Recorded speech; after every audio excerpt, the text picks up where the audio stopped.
സ്നേഹാദരവ് ലിയാ ഉൽ മുസ്തഫ സീദ് ഹാമിദ് കോയമ്പത്തങ്ങൾ അണിയിക്കുന്നു.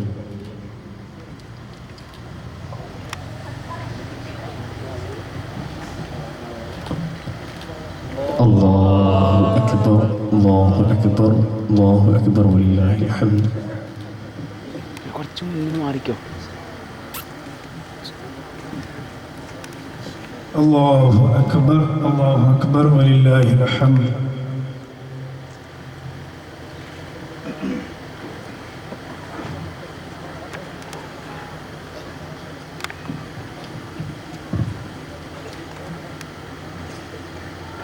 പ്രവാസവാസത്തിൽ നിരവധി സ്ഥാനങ്ങൾ ഏൽക്കുകയും 1999 മുതൽ മാട്ടൂൽ യത്തീംഖാന അല്ലൈൻ പ്രസിഡന്റായും പ്രവാസ ജീവിതശേഷം മാട്ടൂൽ CH മുഹമ്മദ് കോയ സ്മാരക ഹൈസ്കൂൾ PTA പ്രസിഡന്റായും ഹിദായത്തുൽ ഇസ്ലാം സഭ ജനറൽ സെക്രട്ടറി വൈസ് പ്രസിഡന്റ് എന്നീ സ്ഥാനങ്ങൾ നേതൃത്വം നൽകി ഇപ്പോൾ ബാലവി ട്രസ്റ്റിൻ്റെ പുരോഗതിക്ക് കൂടുതൽ ഊനം നൽകുകയും അതിൻ്റെ പ്രസിഡന്റായി നിലകൊള്ളുകയും ചെയ്യുന്ന PP അബൂബക്കർ ഹാജിക്ക് ബാലവി ട്രസ്റ്റിൻ്റെ സ്നേഹോപകാരം നൽകുന്നു.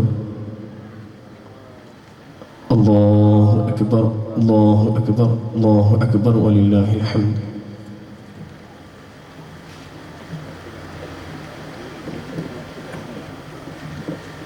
ബഹുമാനപ്പെട്ട കൂറ്റമ്പാറ ഉസ്താദിന്റെ പ്രസംഗത്തെ ആകാംക്ഷയോടെ കാത്തു നിൽക്കുക നിങ്ങളെയും ഞാൻ ബുദ്ധിമുട്ടിക്കുന്നില്ല. അദ്ദേഹത്തിന് സ്നേഹാദരവ് ക്ഷണിക്കുന്നു.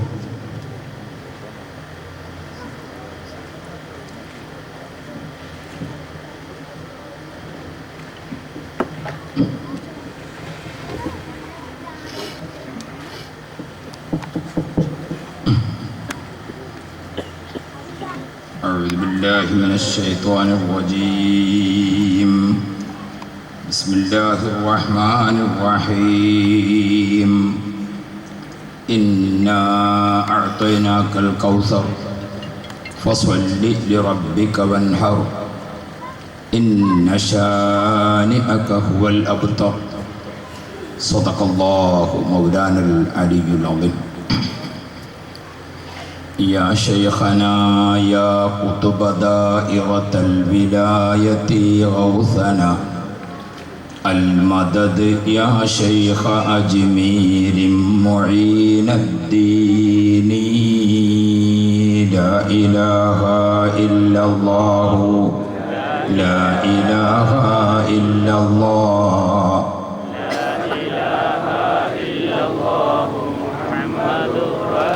يا شيخنا يا شيخ مدهور أتينا بابكم راجين فوزا كاملا يا سيدي سيم ولي. لا إله إلا الله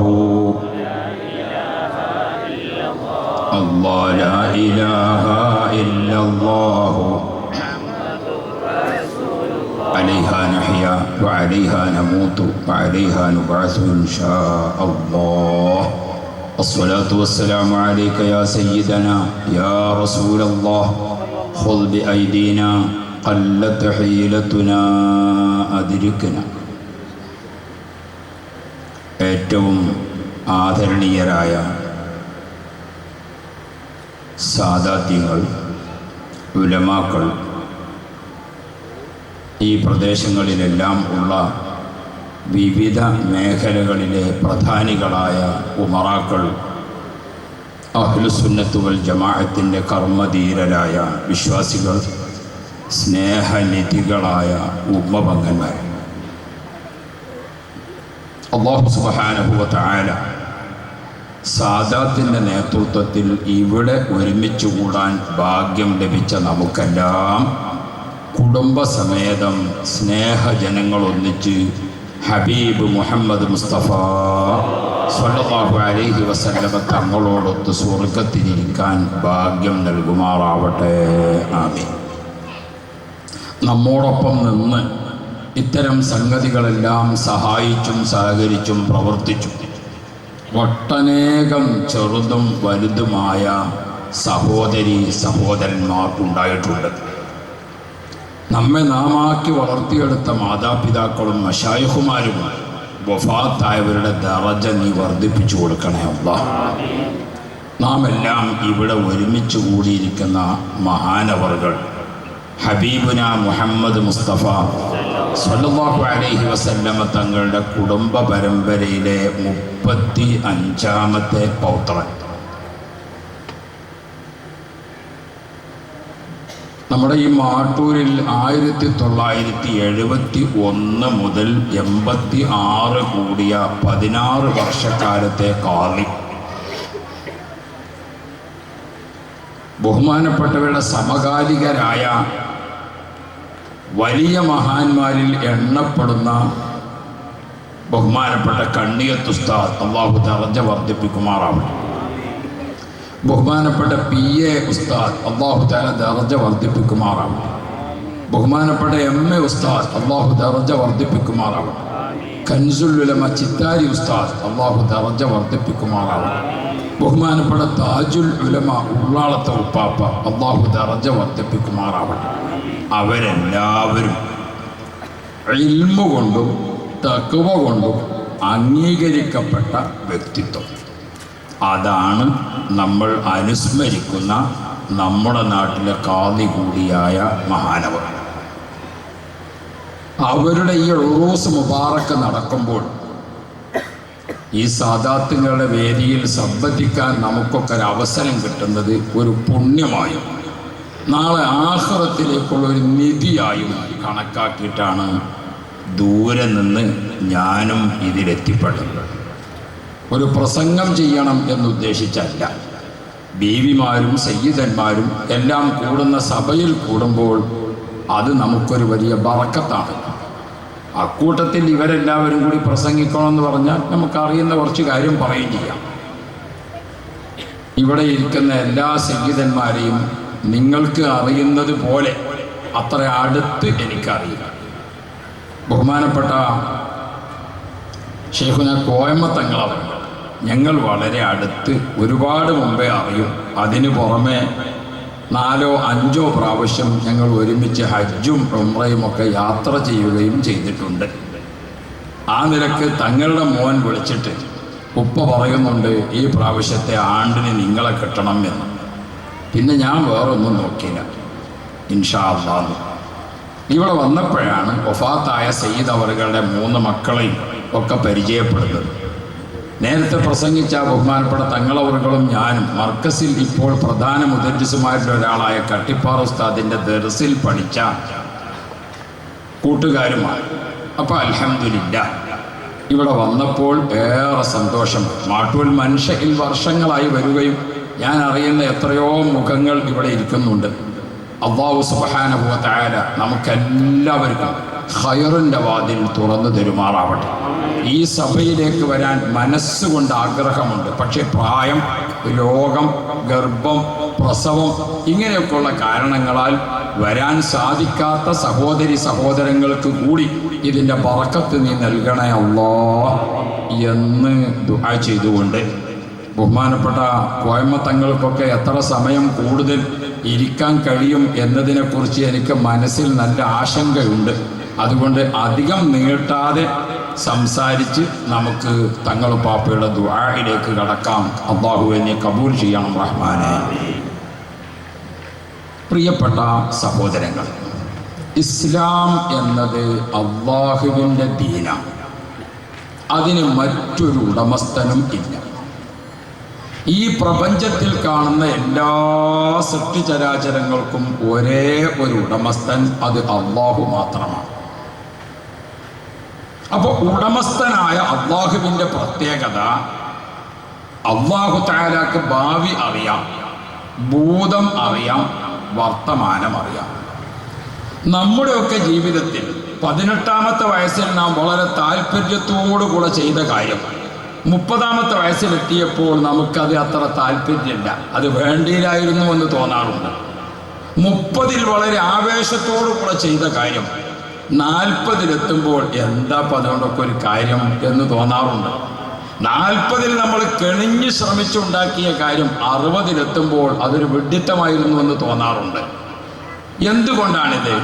ഇന്നലെയുടെ അനുഭവം വെച്ചുകൊണ്ടാണ് നമ്മൾ നാളേക്ക് പ്ലാൻ തയ്യാറാക്കുന്നത്.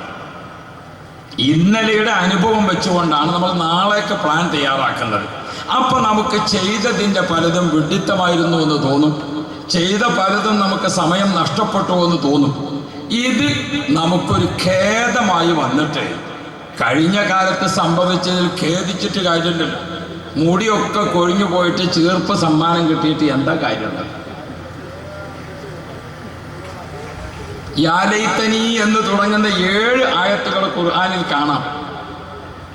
അതൊക്കെ നഷ്ടപ്പെട്ടതിനെ കുറിച്ചുള്ള വേവലാതികൾ മാത്രമാണ്, അല്ലേ?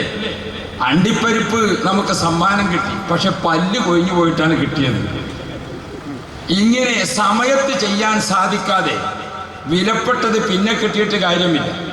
അവിടെയാണ് ഇസ്ലാം എന്ന മതം അള്ളാഹു നമുക്ക് നൽകിയത്. നിങ്ങളുടെ ഭാവി അറിയുന്ന അള്ളാഹ്, നിങ്ങളുടെ ഭൂതകാലം അറിയുന്ന അള്ളാഹ്, നിങ്ങളുടെ വർത്തമാനകാലം അറിയുന്ന അള്ളാഹ്, ആ അള്ളാഹുവിൻ്റെ ദീൻ ആണ് ഇസ്ലാം.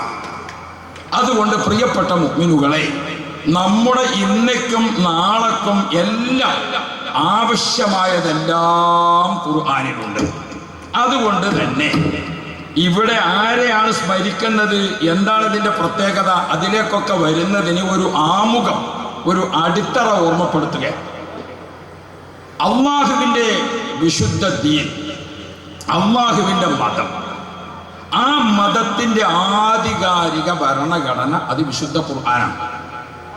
ഖുർആൻ തുടങ്ങുന്നത് ബിസ്മില്ലാഹ്, അള്ളാഹുവിൻ്റെ പേര് കൊണ്ടാണ് ഖുർആൻ തുടങ്ങുന്നത്.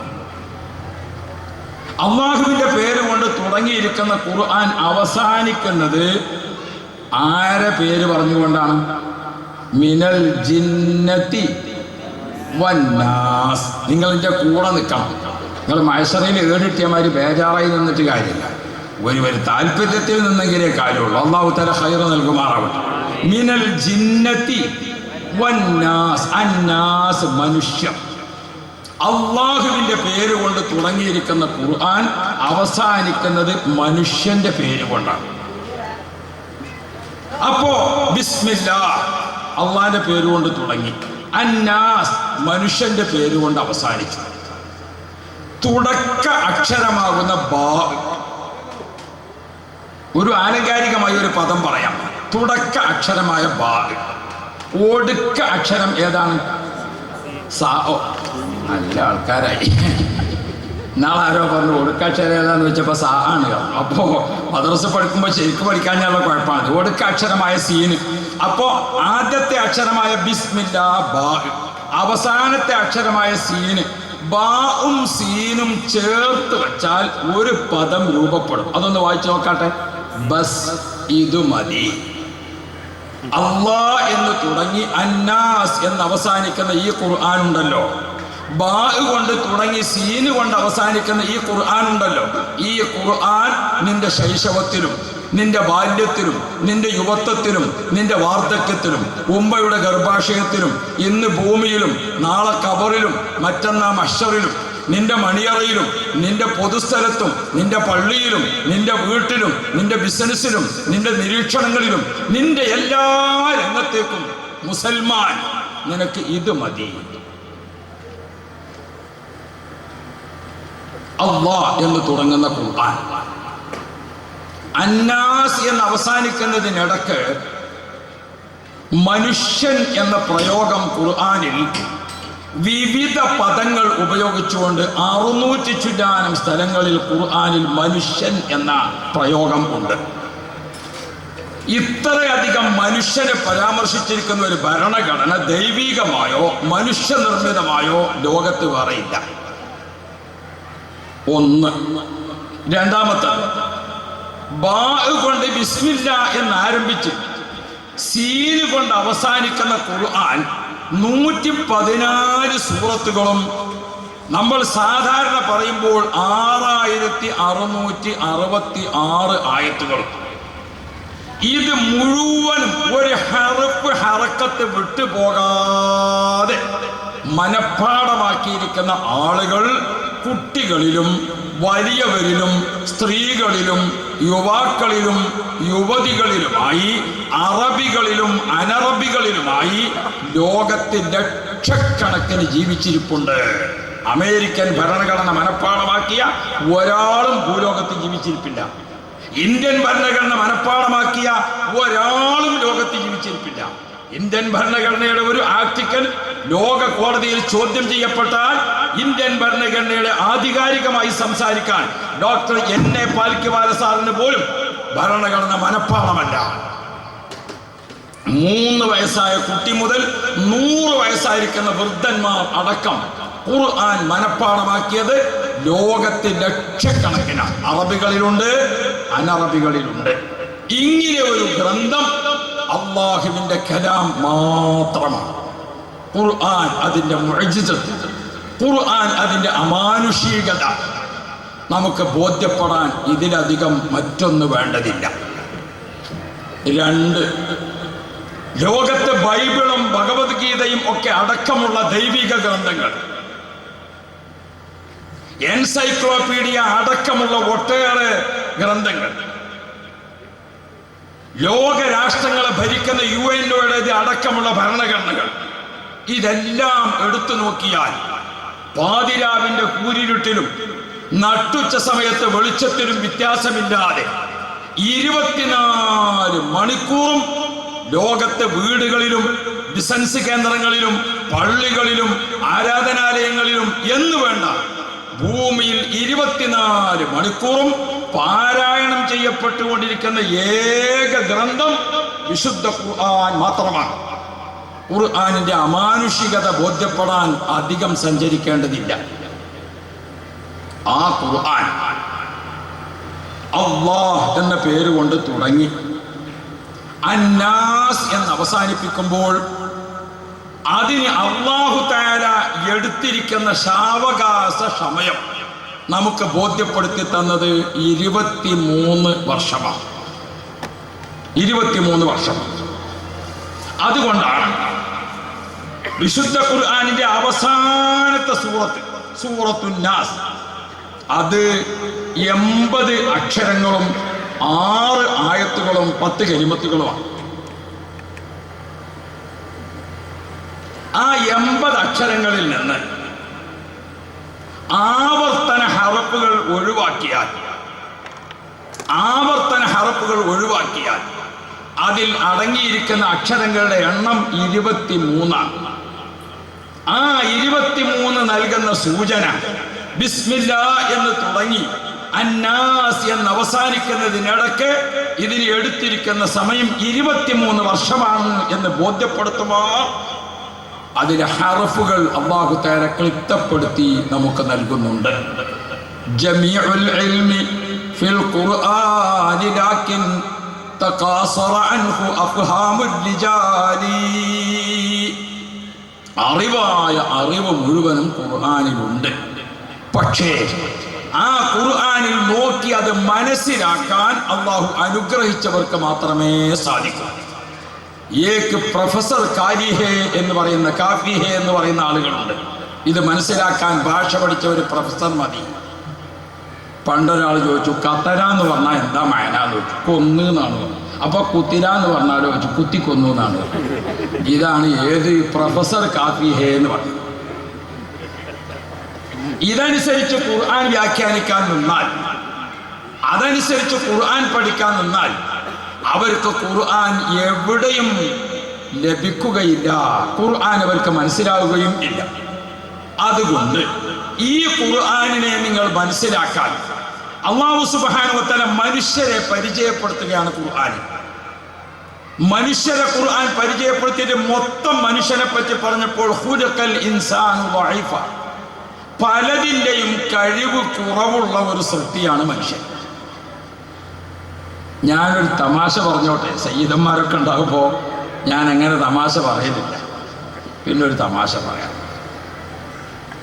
വേളൂർ കൃഷ്ണൻകുട്ടിയുടെ ഉണ്ടയില്ലാ പടി എന്ന് പറഞ്ഞിട്ടൊരു 1001 കഥകളുണ്ട്. അതിലൊരു കഥയാണ്. അയാൾ പറയാണ് ദൈവം ഇങ്ങനെ ഓരോന്നിനെ സൃഷ്ടിച്ചുകൊണ്ടിരിക്കുക. പടച്ചോൻ പടക്കാന്നല്ല കേട്ടോ ഞാൻ പറഞ്ഞത്. ദൈവം ഇങ്ങനെ ഓരോന്നിനെ സൃഷ്ടിച്ചുകൊണ്ടിരിക്കുമ്പോൾ ദൈവം ആദ്യം കഴുതയെ പടച്ചു. കഴുതയോട് പറഞ്ഞു, നിനക്ക് ഭാരം ചുമക്കുന്ന ജോലിയാണ്. ആഹാ ശരി, ദൈവം അതാണ് കൽപ്പിച്ചതെങ്കിൽ ഓക്കെ, നിനക്ക് ഞാൻ 50 വയസ്സ് കണക്കാക്കിയിട്ടുണ്ട്. ഓ, 50 കൊല്ലം ഭാരം ചുമന്ന് നിൽക്കണ്ടേ, എനിക്ക് അത്ര വേണ്ട, പകുതി മതി എന്ന് പറഞ്ഞത്ര കഴുത. ഇനി 25 കൊടുത്തു. അത് കഴിഞ്ഞപ്പോൾ ദൈവം നായയെ പറഞ്ഞു. നായയോട് പറഞ്ഞു, നിനക്ക് കാവലിരിക്കുന്ന ഡ്യൂട്ടിയാണ്, നിനക്ക് കാവലിരിക്കുന്ന ഡ്യൂട്ടിയാണ്. അപ്പം എനിക്കെത്ര വയസ്സ് വെച്ച്, നിനക്ക് 30 കണക്കാക്കിയത്. ദൈവമേ, രാവാണെങ്കിൽ രാവ്, പകലാണെങ്കിൽ പകൽ, ചൂടാണെങ്കിൽ ചൂട്, തണുപ്പാണെങ്കിൽ തണുപ്പ്, ഞാനിങ്ങനെ കാവലിരിക്കണ്ടേ, അത്ര വേണോ? എനിക്ക് കഴുതൊക്കെ കൊടുത്ത മാതിരി പകുതി മതിയാവും. ശരി. അടുത്തത് പഠിച്ചത് മങ്കി കുരങ്ങിനാണ്. കുരങ്ങിനോട് പറഞ്ഞു, നിനക്ക് സ്ഥിരമായിട്ടൊരു സ്ഥലമില്ല, നീ ഇങ്ങനെ ചാടി ചാടി അങ്ങോട്ടും ഇങ്ങോട്ടും. അപ്പം എനിക്ക് വയസ്സ് എത്രയാന്ന് ചോദിച്ചു. 30 30 കൊല്ലം ഞാനൊരു അഡ്രസ്സ് ഇല്ലാതെ ഇങ്ങനെ നടക്കണ്ടേ, അപ്പം അതുകൊണ്ട് എനിക്കും പകുതി മതിയത്. പിന്നെയാണ് അത്രയും മനുഷ്യനെ പടക്കുന്നത്. മനുഷ്യനോട് പറഞ്ഞു, ഈ ജീവജാലങ്ങളെ മുഴുവനും സംരക്ഷിച്ച് പരിപാലിച്ച് കൊണ്ടു നടക്കേണ്ട വലിയ ഉത്തരവാദിത്തമാണ് നിനക്കുള്ളത്, അങ്ങനെയാണ് നിന്നെ പടക്കുന്നത്. അപ്പം എനിക്കെത്ര വയസ്സ് കണക്കാക്കിയെന്ന് വെച്ചു. മനുഷ്യൻ വലിയ അത്യാഗ്രഹിയാണ്. മനുഷ്യൻ ചാടി പോണി ചോദിച്ചു, ഞാൻ എത്ര വയസ്സെന്ന് ചോദിച്ചു. നിനക്ക് 25 കണക്കാക്കിയത് എന്നാണ്. ഇതെല്ലാം നോക്കി സംരക്ഷിച്ച് നടക്കാൻ 25 കൊണ്ട് എന്ത് ചെയ്യാനാ? പിന്നെ നിനക്ക് എത്ര വേണം? ഇവരൊക്കെ ഒഴിവാക്കിയത് അതൊക്കെ എനിക്ക് തന്നേക്കാം. അപ്പൊ കഴുത ഒഴിവാക്കിയ 25 കൊണ്ട്, പിന്നെ നായ ഒഴിവാക്കിയ 15 കൊണ്ട്, പിന്നെ കുരങ്ങ് ഒഴിവാക്കിയ 15 കൊണ്ട്. ഇതെല്ലാം കൂടി കൊടുത്തു കഴിഞ്ഞപ്പോൾ മനുഷ്യന്റെ വയസ്സ് കൂടി. ഇനിയാണ് കഥ തുടങ്ങുന്നത്. ദൈവം നമുക്ക് അനുഗ്രഹിച്ച് തന്ന 25 നല്ല സുഖമുള്ള കാലാവസ്ഥയാണ്. അതെന്താ? ഓൻ പഠിക്കണ കുട്ടിയല്ലേ, എന്താ അവൻ ചെറുപ്പക്കാരനല്ലേ. 25 വരെ നമുക്കൊക്കെ നല്ല സന്തോഷം. 24, 25 ആയപ്പോൾ ഒരു കല്യാണം കഴിച്ചു. പിന്നെ 50 വയസ്സപ്പോഴേക്ക് കുട്ടികൾ 1 ആയി, 2 ആയി, 3 ആയി. കഴുതൻ്റെ 25 വാങ്ങിയത്, ഭാരം ചുമക്കാഞ്ഞാൽ പറ്റുമോ? പിന്നെ ഭാരം ചുമക്കലായി. 50 കഴിഞ്ഞപ്പോൾ പിന്നെ റിട്ടയറായി. അപ്പം പിന്നെ നമുക്ക് എന്താ കിട്ടുന്നത്? നമ്മളിങ്ങനെ കാവലിരിക്കുകയാണ്. കാരണം നായൻ്റെ 15 വാങ്ങിയത്. അപ്പം പിന്നെ ഇങ്ങനെ കാവലിരിക്കുകയാണ്. പേരക്കുട്ടികളും മക്കളും മറ്റുമൊക്കെ ആയിട്ട് അങ്ങനെ കാത്തിരിക്കുകയാണ്. കുറച്ച് കഴിഞ്ഞപ്പോൾ ഒരു മോള് അവിടെ വീട് വെച്ചു, മറ്റേ മോൻ ഇവിടെ വീട് വെച്ചു, മറ്റേ മോൾ അവിടെ വീട് വെച്ചു. പിന്നെ കുരങ്ങിൻ്റെ 15 കിട്ടിയത്. അപ്പോൾ ഒരു ദിവസം ഇവിടെ ചാടി, ഒരു ദിവസം അവിടെ ചാടി, ഒരു ദിവസം അവിടെ ചാടി. ഖുലിഖൽ ഇൻസാനു ദഈഫാ.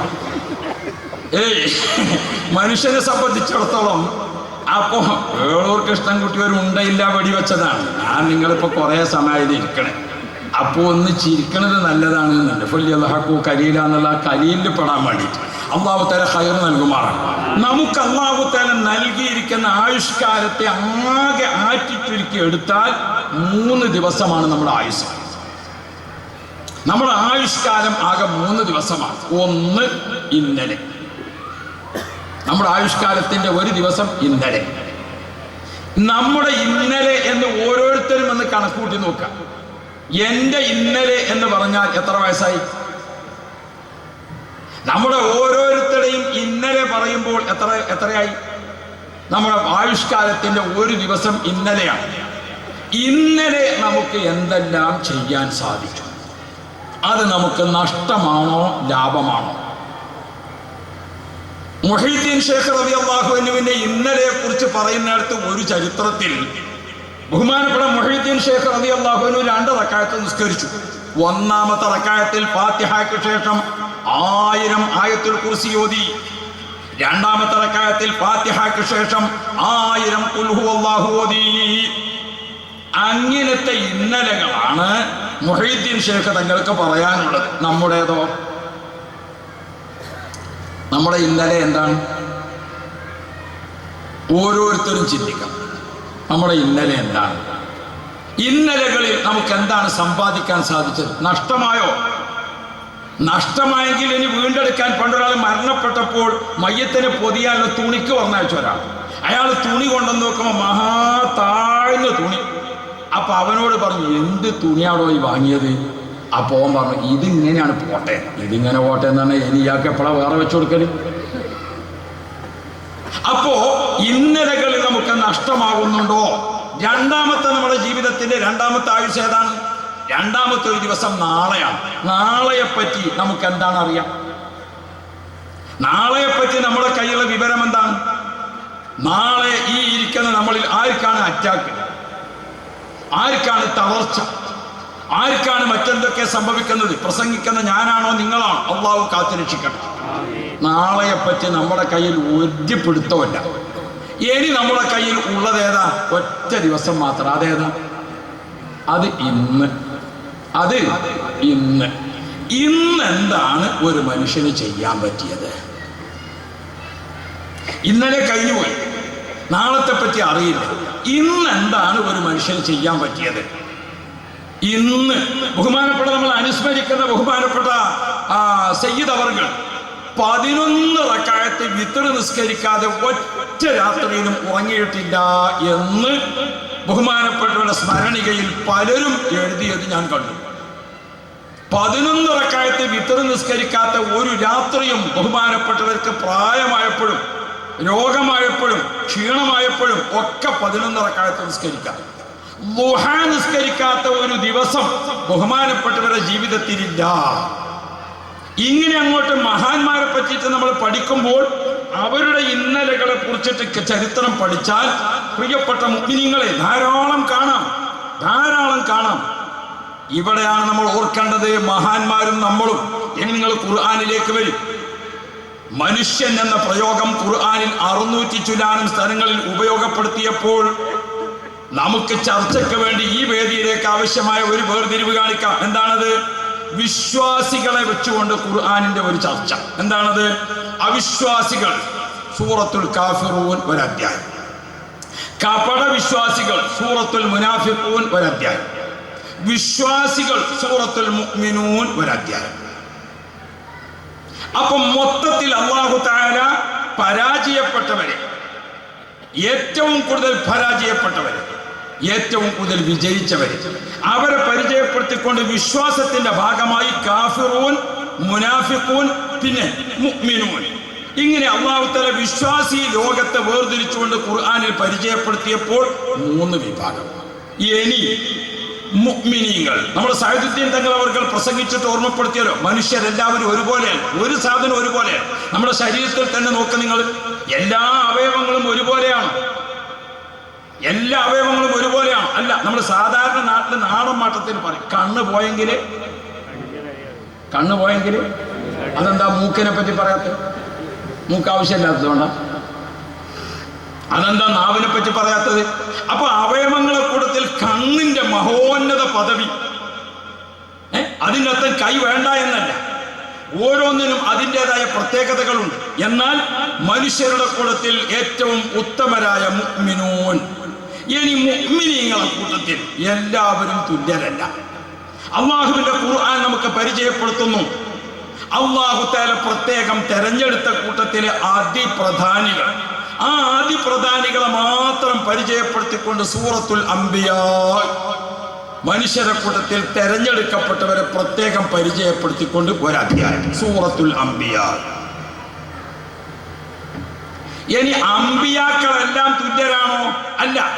അംബിയാക്കളിൽ നിന്ന് അല്ലാഹു സുബ്ഹാനഹു വ തആല പ്രത്യേകം തെരഞ്ഞെടുക്കപ്പെട്ട ആളുകളെ പ്രത്യേകം പേര് പറഞ്ഞ് പരിചയപ്പെടുത്തിയിട്ട് സൂറത്തു ഹൂദ് അലൈഹിസ്സലാം, സൂറത്തു നൂഹ് അലൈഹിസ്സലാം, സൂറത്തു യൂസുഫ് അലൈഹിസ്സലാം, സൂറത്തു യൂനുസ് അലൈഹിസ്സലാം, സൂറത്തു ഇബ്രാഹിം അലൈഹിസ്സലാം.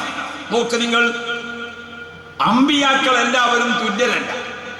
ആ അംബിയാക്കളിൽ നിന്ന് അതിപ്രധാനികളെ മാത്രം എടുത്തിട്ട് അവരെ പേരിലൊക്കെ പ്രത്യേകം ഓരോരോ അധ്യായം.